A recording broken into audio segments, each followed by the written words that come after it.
Good day guys, meron tayo ngayong Toyota Race. Nag-install tayo ng 6115 Pro Optimus brand Android head unit. Ito yung front camera.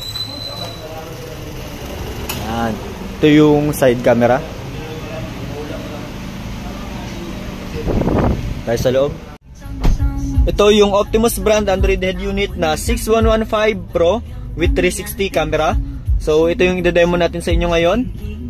Yung head unit natin, meron siyang triple screen sa pinaka home screen. May maps, music, and YouTube. So pwede kang magpalit ng application dito sa YouTube. Then steering wheel control working. Volume up, down, next, previews working, yung mode.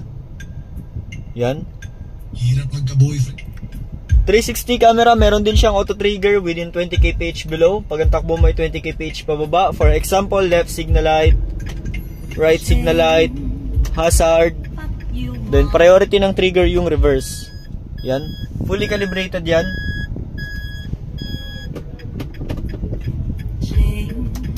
Then meron siyang tatlong USB port, then isang SIM card slot. Ayan. USB 1, 2, and 3, naka-label na yan. All sides recording din yung 360 camera natin. Ayan, itong unit natin meron din siyang Android Auto and Apple CarPlay wireless na. True Bluetooth lang. Then yung Bluetooth na, ang specs ng Bluetooth nito ay 5.1 na rin. Then meron siyang mga application tulad ng Waze, Netflix, Google Assistant, YouTube, Maps, Spotify, Google, Play Store. Meron din siya kung gusto mong magdagdag ng iba't ibang application.